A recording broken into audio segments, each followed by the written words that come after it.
to those who are joining us live and to anyone who's viewing the recording of this AIA New Jersey Candidates Forum for 2024, being recorded and presented on June 3rd.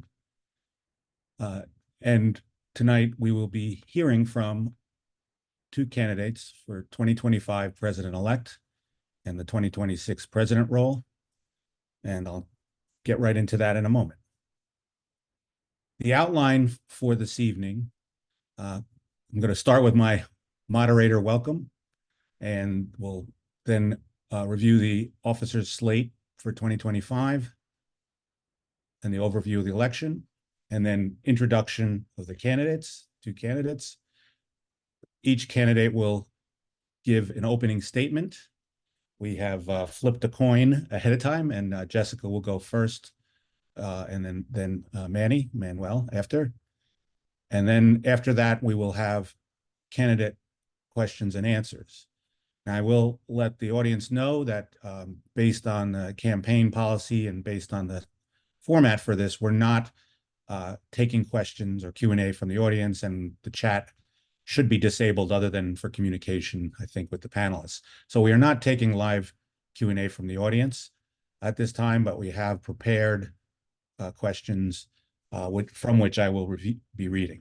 So with that in mind, let me state that, first of all, that if I didn't say so, I'm Ron Weston, your immediate past president of AIA New Jersey, and I'm also in that role the nominations chair for this year. Hence, I am moderating this forum. Additionally, I'm informing the audience that we are recording this virtual Zoom and that it will be made available to AIA New Jersey members, voting members, online after this evening's forum, but also continuing, it will be made available through a link all the way through the election, ballot election, which I'll describe shortly. Now, the election process here, again, we'll get into that in more detail, but I would just let you know that the short biographies and statements by each candidate has actually already, the short statement has already been put in the link for signing up for this session, but also in the forthcoming balloting, which will start on June 14th. So look out from AIA New Jersey. All eligible voting members will be getting a link for that. And the voting will stay open in accordance with the bylaws for 2 weeks, ending on June 28th. So through that period, anytime in that period, members can vote through the e-voting application. Christina Goldstein, our events manager and coordinator, is handling that. And so, as you will see, as with many things, if there's any questions or issues, you can reach her during that period. So with that said, let me move on here. It has been announced already. The e-blast went out to all members, and it's been posted on newsletter and blog, and probably even social media, I believe. This is what you're looking at here on screen is the Executive Committee Officer slate for 2025. The president for 2025, Andrew Thompson, AIA, current president-elect. We have the two candidates for president-elect, Jessica O'Donnell, AIA, and Manny Pereiras, AIA. And then we have vice president will be Bharath Ramathuri, and as we call him, Ram, AIA, and he is vice president, currently treasurer. The secretary is a 2-year term, and Matthew Poltork will be in the second year of his 2-year term. The treasurer is the first year of a 2-year term, and that will be Christina Amy, AIA. The state Young Architects representative is, again, Abigail Benjamin, AIA. She will be filling the second of 2-year term for that role. And then our state associate representative is Anna Chang, Associate AIA, and this will be actually the second, to correct this will be the second of a 2-year term for her because she filled the role of someone else vacating it. So just letting you know, so that Anna is back. And then the immediate past president will be Brian Penshow, AIA, our current president. As is customary, and unopposed single nominee candidates will be elected by acclamation at the AIA New Jersey annual meeting in September. And so as many members know, some members know, sometimes we have ballot elections. It's been a while since we did, but this year we do for this position of president-elect. So now let me turn to our two candidates for 2025 president-elect. First, we have Jessica M. O'Donnell, AIA, and Manuel, Manny Pereiras, AIA.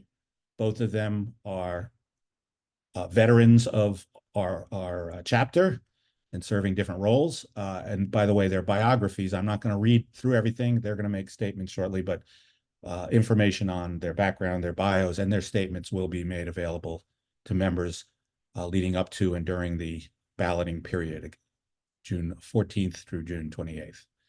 So as I said, with terms of opening statements, we flipped a coin. And so with that, I am going to stop sharing my screen and turn it over to Jessica and I don't know, Christina in the background, I don't know if you can make Jessica's screen bigger, or is that up to each of us in the audience and panel, but either way. And with that, it automatically makes the speaker the main part. Okay, so I'm muting myself. We're all the rest of us, and Jessica. All right. Well, hello, everyone. As Ron said, my name is Jessica O'Donnell, and I am beyond excited to be running as a candidate for president-elect of AIA New Jersey in 2025. Over the past 9 years, I have fostered and progressed transformative change within our profession by empowering others with opportunities to expand their knowledge. My leadership has advanced practice, increased the impact architects have on society, and expanded the architectural community. I have been an active leader within AIA New Jersey and AIA West Jersey since 2015, when I helped transform the state's non-existent emerging professionals group into EPIC, which is now one of our most active communities within the state. I have been a nonstop positive force of continued engagement on the AIA New Jersey and AIA West Jersey boards ever since.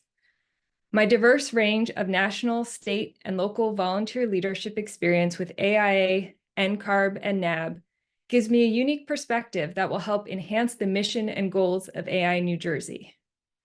I have experience being the elected voice to represent the next generation of industry leaders through AIA's Young Architects Forum and NCARB's Examination Committee.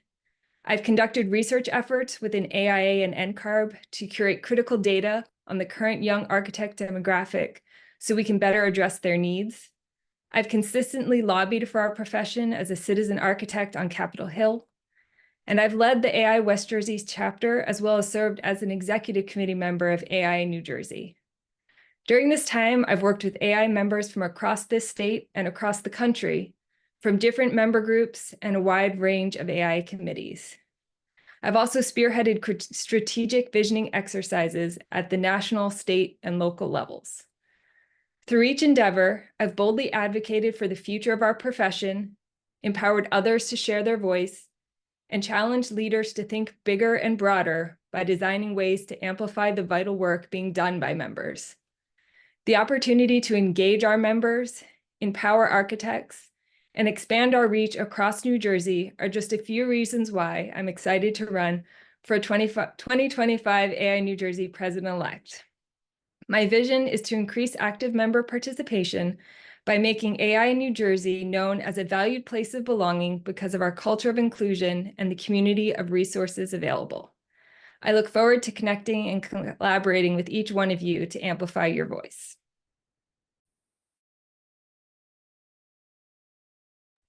Thank you, Jessica. And with that, I will now mute myself, and Manny, unmute yourself, and Manny will give his opening statement.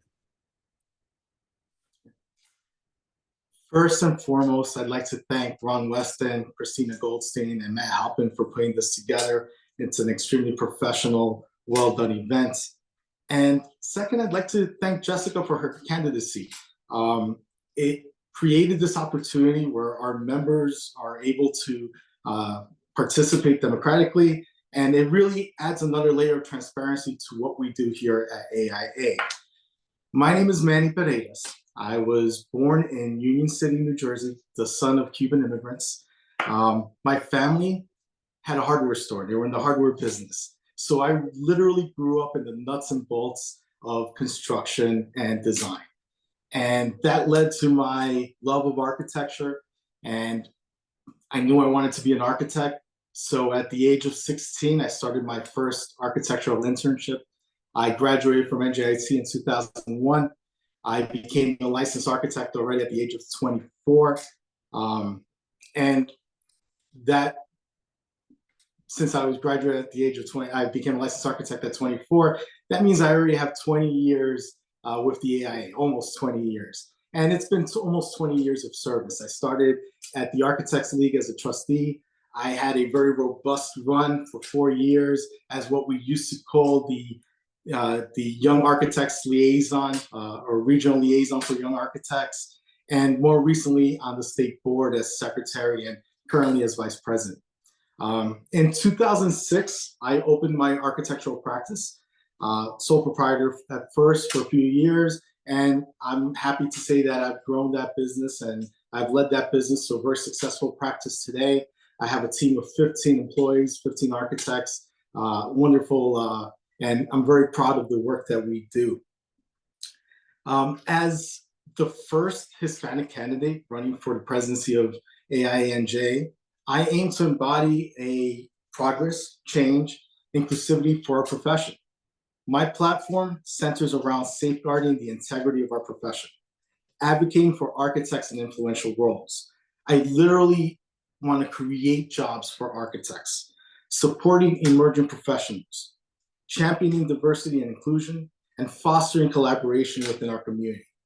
I back each of these statements with very specific and strategic initiatives, which I have prepared in my platform document. I hope I could talk a little bit more about that tonight, and I welcome everyone to review that document. And I'm very excited to continue in this process. Thank you, Manny. And thank you both, actually, Jessica and Manny, for your statements. And I too agree. I'm thrilled to have you, again, two very accomplished members and leaders of AIA New Jersey participating here. So what I'm going to do now is I've prepared a series of questions and going to rotate. And Manny will go first with the first question that I have. And that question is, and by the way, each we're trying to suggest not more than 2 minutes on your answers, but you can give them even 1 to 2 minutes, because this is a round robin and both of you will have opportunity to respond to each of these. So the first question is, are there any specific initiatives you envision AIA New Jersey implementing to promote sustainability and resilience in architectural practice within New Jersey? So it's the sustainability question. And with that, Manny, you're up first on this one. Great. I think that awareness and sustainability is clear across architects. I think we're in the foremost. We're in the front of the battle as professionals on this game. However, I think there's so much more from a technical aspect that we need to grow and understand. There are a lot of there are topics that we see over and over again, and there are some very key topics that are missed. So as in my year, hopefully as presidency, if I'm elected, I want to promote and create greater technical programs where we could really understand and expand on what we could do really as a sustainable practice. Thank you. Jessica, if you want to unmute and. Yeah, take a stab at that.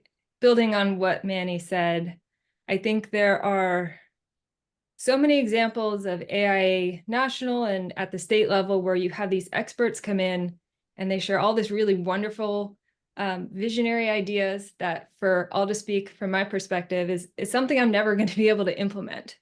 And I would love to find some tangible ways that just little old me working on affordable housing or working on your everyday project, something that I, as a member, can implement to feel like I'm helping move the needle.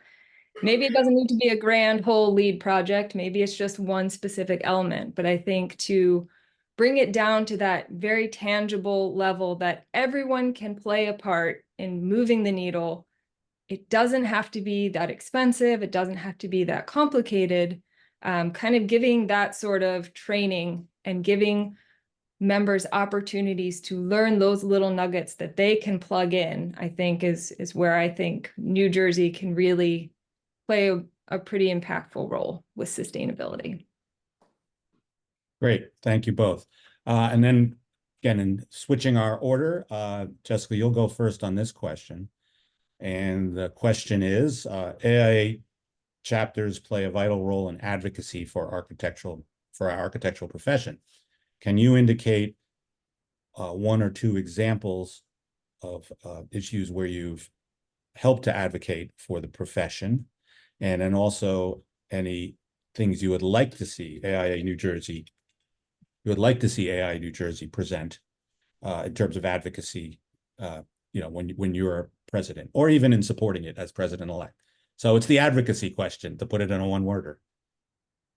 Yeah, so my experience with advocacy kind of started with my experience with leadership within the state and at what was formerly known as grassroots. So every year since pretty much 2016, when there's been an in-person grassroots, I have been there on the Hill campaigning with some of you who are on this phone call, speaking at the federal level about different pieces of legislation that impact the architectural profession.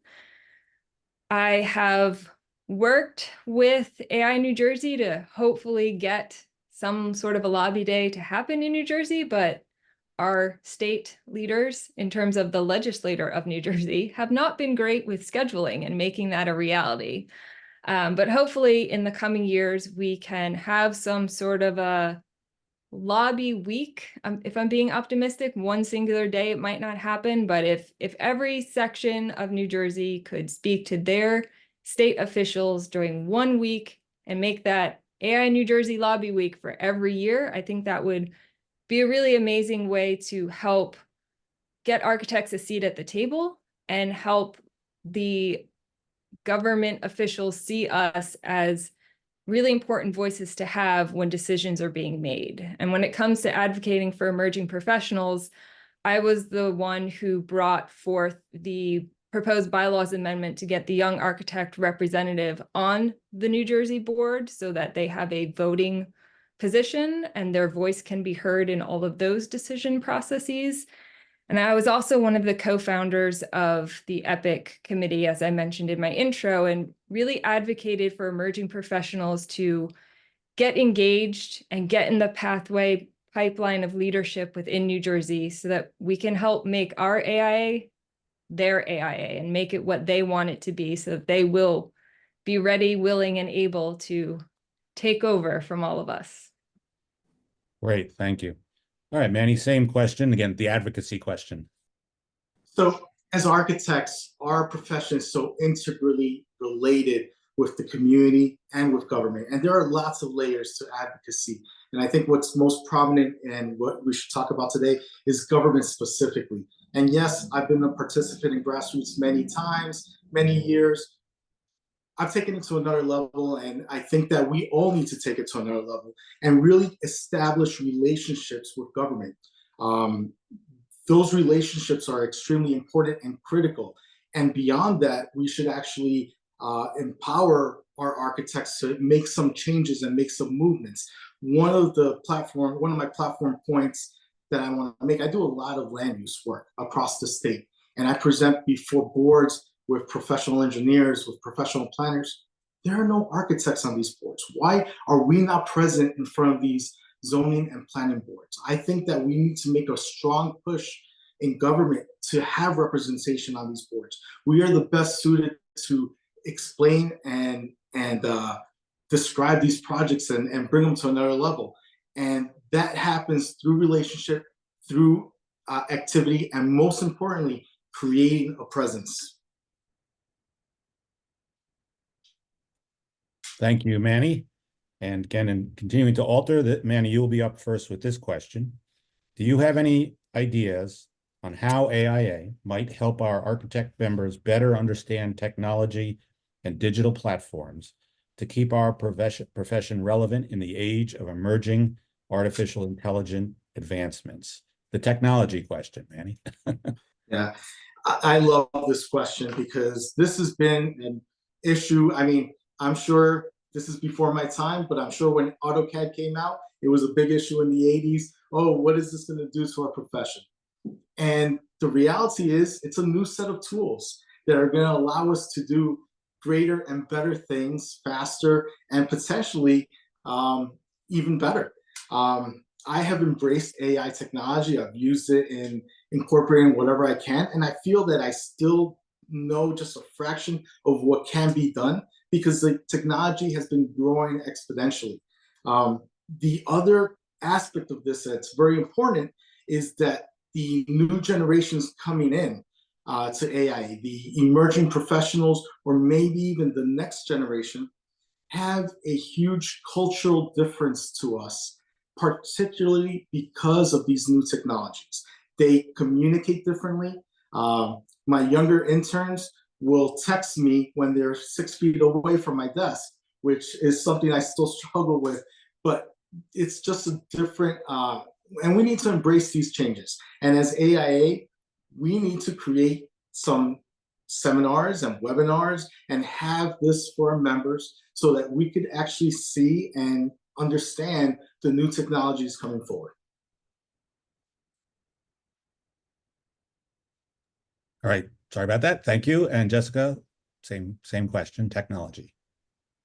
Yep, I think it's a similar approach to what I mentioned for sustainability and resiliency. We really need to meet people where they are and help inspire the change that we want to see in the profession because we know it will make the profession better. I totally agree with Manny that AI is another tool in the tool belt to help us do what we do better. And if it helps us be faster and more efficient, then we have more time to do the things that we are also passionate about that might not pay the bills. So I think that leveraging some of the connections that AIA New Jersey has made with other states within the AIA, other chapter leaders, to bring the different types of AI platforms to our members, bring those educational opportunities, let them know it's not going to take over, it's not intimidating, help our members be more proactive about adopting it instead of being on the very, very last end of the adopting curve. I think that's how we can help empower AIA New Jersey members to embrace AI and help move the entire profession forward in that regard. Great. Thank you, Jessica. And now next question, we're going to have Jessica start with. And the question is, AIA New Jersey chapter sometimes collaborates with other professional organizations and community groups.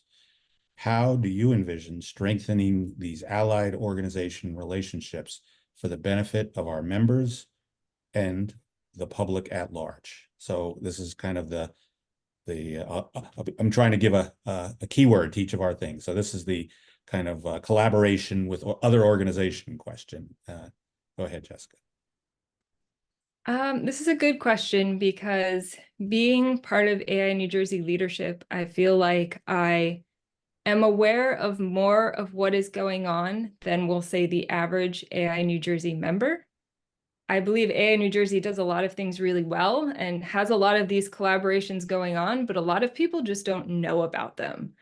So what I would love to see us focus on is how we can amplify what we're already doing and make sure that the average member is aware of it. We have a great newsletter. Are there ways that we can help spotlight the different collaborations or different professional organizations and community groups that we're working with in that newsletter? Can we integrate them more into the statewide events that are going on? I have a bunch of ideas on ways that we can start to spotlight and amplify what we're doing. And I think that's probably the best way that we can strengthen those relationships, is making sure that those groups continually feel valued and seen and appreciated by our group as an AI New Jersey.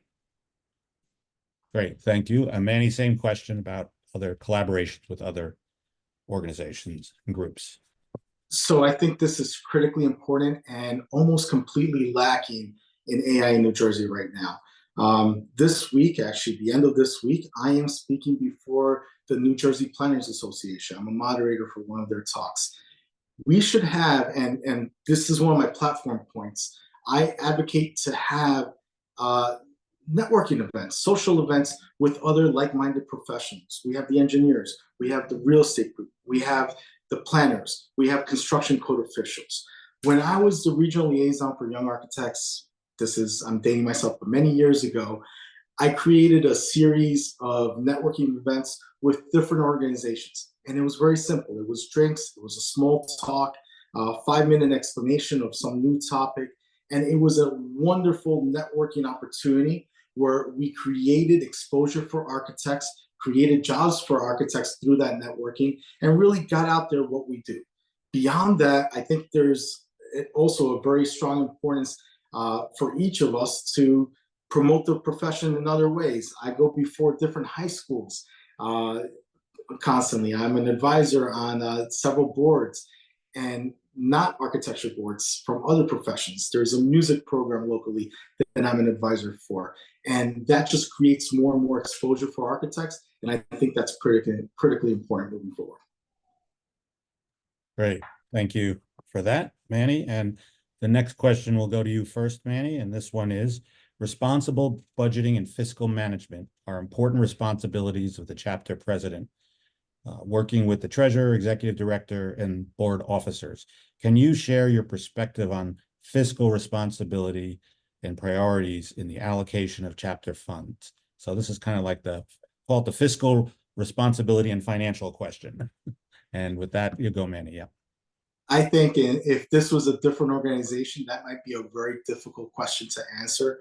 However, AI New Jersey has been extremely transparent and amazing.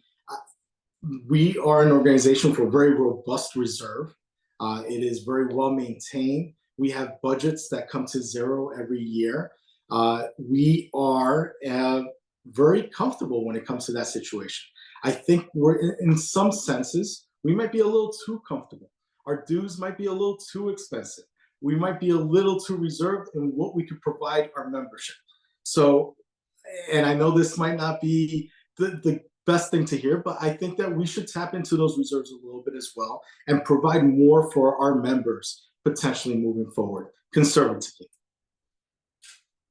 Great, thank you. Jessica, same question.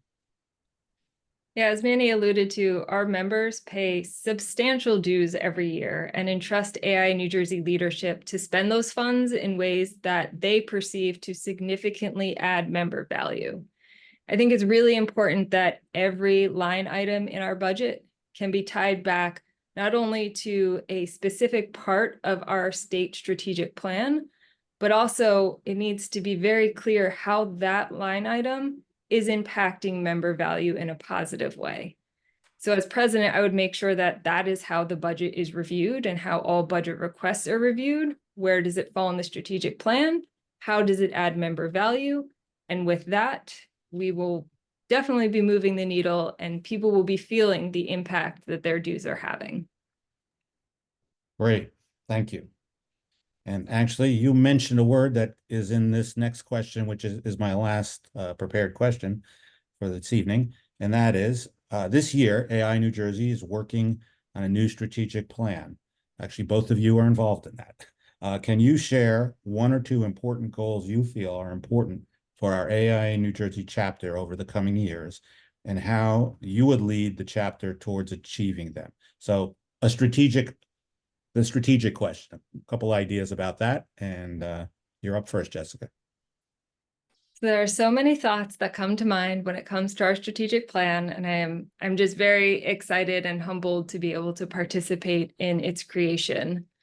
One of the first thing that comes to mind in terms of what's vitally important for the continued success of AI New Jersey is activating and empowering the next generation of our profession and the next generation of our organization. If they do not feel like our organization is a place where they belong or there is value for them, we will no longer exist. There's a couple different ways that we can go about making sure that comes to fruition. I think once our strategic plan is created, we need to have a very clear promotional campaign to share this plan with every AI New Jersey member and every architect, because it might inspire more people to become AIA members. It will also help us inspire different organizations to become our allies and get engaged with what AI New Jersey is doing. And the other item that I think is really important, not only sharing what we're all about very, very boldly, loudly, and often, is making sure that we have measurable metrics to track our progress. And that is really key to holding not only AI New Jersey leadership accountable when it comes to the executive committee or board of trustees. It's the best way that we can prove to our members, yes, we're doing what we said we were going to do. Yes, we're spending our money in ways that are impacting the value that we provide. So those are just a few comments that come to mind off the top of my head. Great, thank you. And Manny, same question. I am extremely worried about the health of our organization a decade from now. I think that we need to start adapting and changing primarily how we communicate, because I think the value is there, but how we communicate that to the incoming future architects is extremely critical and an important part of the strategic plan that we're doing. I am very glad to say that this is the second time I'm part of the strategic planning process. And what I think that's a little bit lacking is real life results and what are very tangible things that we could do for our members. And for example, one of my platform points that I want to talk about is that our profession is being diluted in many ways. We have non-licensed people practicing architecture. We have interior designers coming into the realm of architecture and engineers, and we're losing a lot of potential opportunities. And one of the things that we should create, evolve, is a task force to really attack these conditions and really protect the architect and our profession. And I think that's a little bit lacking. Yes, we have the overall picture, but we need to create more of those very tangible things that really affect our members. Great, thank you. And with that, I'm going to share my screen one more time.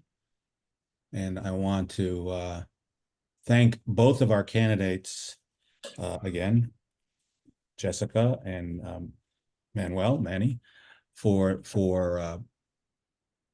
your leadership in AI New Jersey and for your active candidacy here. I'm going to let you know that this recorded forum, again, I think I stated it up front, but it will be made available to all eligible voting members to view it, review it before and during the election balloting period coming up in June. A link to the candidates' platform statements and biographies will be made available to all eligible members for them to view. Actually, their platform statements have been circulated and will be, again, in follow-up links during the balloting.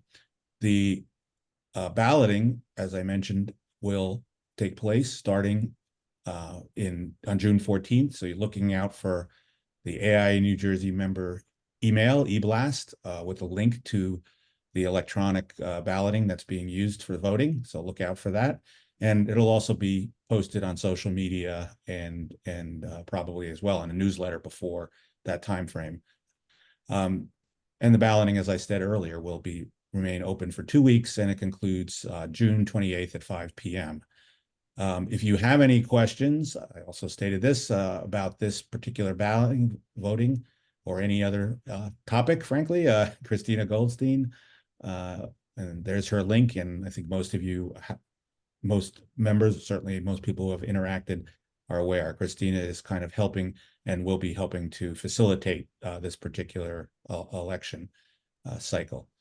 So with that, again, great thanks to those who joined live. Thank you to those who are viewing the recording. Please vote, vote, vote, vote. Get out the vote because that your vote is helpful in carrying forward our leadership and engagement. And on that note, I wish everyone a good evening and good start to your summers. And we will see you next time. So good night. I'm going to stop recording here. Good night, everyone.